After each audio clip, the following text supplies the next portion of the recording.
Haleluya, puji Tuhan. Sebelum kita melakukan setiap aktivitas kita di hari ini, mari kita akan sama-sama belajar kebenaran firman Tuhan. Sebelumnya kita akan tundukkan kepala dan berdoa. Haleluya, terima kasih Tuhan untuk kebaikan-Mu, kemurahan-Mu bagi kehidupan kami, kebaikan Tuhan yang luar biasa yang kami rasakan sampai hari ini. Tuhan, kami mohon pimpinan dan penyertaan Tuhan bagi kehidupan kami di sepanjang hari ini. Biarlah kami boleh melakukan apa yang menjadi kehendak Tuhan dalam hidup kami. Terpujilah akan nama-Mu, mengucap syukur di dalam nama Tuhan kami Yesus Kristus. Haleluya, amin. Puji Tuhan. Renungan kebenaran firman Tuhan pada hari ini kita akan membaca dalam Alkitab di dalam Ibrani pasalnya yang ke-10 pada ayatnya yang ke-36. Demikian kebenaran firman Tuhan. Sebab kamu memerlukan ketekunan supaya sesudah kamu melakukan kehendak Allah, kamu memperoleh apa yang dijanjikan itu. Puji Tuhan. Renungan ini diberikan tema hasil dari ketekunan. Ketekunan adalah bukan sesuatu yang dengan mudah kita bisa dapatkan, tetapi ketekunan itu butuh proses, perlu perjuangan, perlu juga keinginan yang kuat untuk kita menyelesaikan apa yang kita tekuni di dalam kehidupan kita. Perlu komitmen juga untuk kita dapat tekun selalu. Misalnya saja dalam hal berdoa. Kalau kita menjadi malas, kalau kita menjadi begitu banyak alasan untuk mengesampingkan dalam hal berdoa, kita tidak bisa disebutkan sebagai orang yang tekun dalam berdoa. Haleluya. Melalui kebenaran firman Tuhan, di sini disebutkan bahwa sebab kamu memerlukan ketekunan supaya sesudah kamu melakukan kehendak Allah, kamu memperoleh apa yang dijanjikannya. Jadi, dalam ketekunan itu, firman Tuhan katakan ada kehendak Allah yang harus kita lakukan. Bagi setiap pribadi yang tekun akan terbentuk menjadi orang-orang yang memiliki karakter Kristus di dalam kehidupannya, memiliki sifat-sifat Allah yang baik, yang ia pelajari, yang ia tekuni ketika dia melakukan kehendak Allah melalui kebenaran firman Tuhan. Kalau kita melihat di dalam ayatnya yang ke-22, masih di dalam Ibrani pasal yang ke-10 tadi, di situ firman Tuhan katakan, karena itu marilah kita menghadap Allah dengan hati nurani yang tulus ikhlas dan keyakinan iman yang teguh, oleh karena hati kita telah dibersihkan dari hati nurani yang jahat dan tubuh kita telah dibasuh dengan air yang murni. Mereka yang tekun dalam pengiringannya terhadap Tuhan, dalam ia melakukan kehendak Allah sebagai orang-orang percaya, sebagai anak-anak Tuhan, adalah orang yang memiliki hati nurani yang tulus ikhlas. Artinya adalah seseorang yang tidak munafik apa adanya.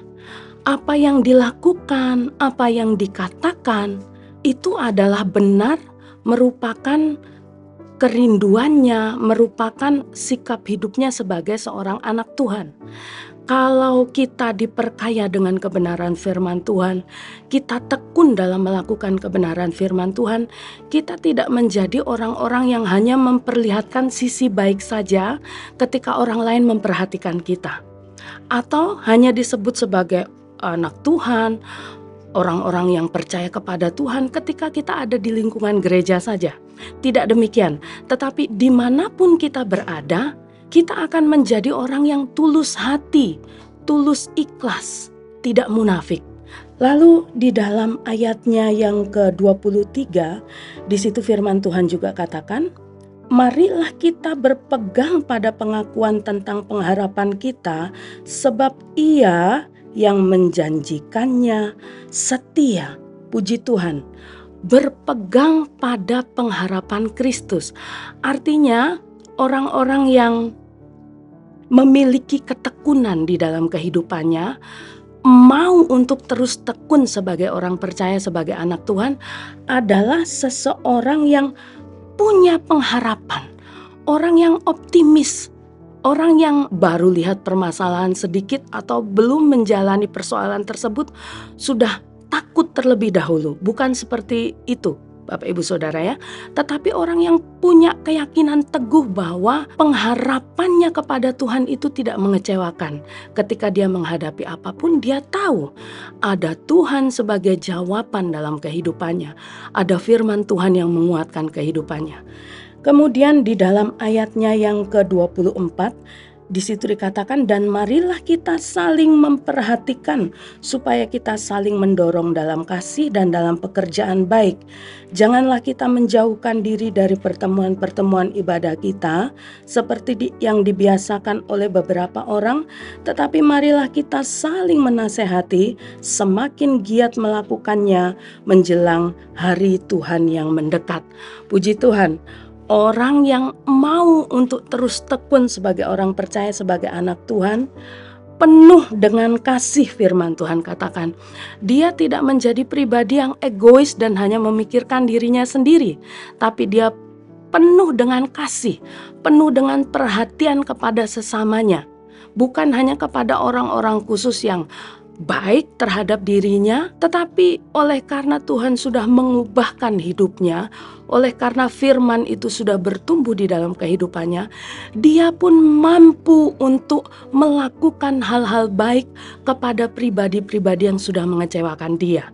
Puji Tuhan, ya, pribadi yang penuh kasih, pribadi yang tidak egois, saling mengasihi, saling menasehati, saling memperhatikan, ya, mendorong dalam pekerjaan baik, firman Tuhan katakan.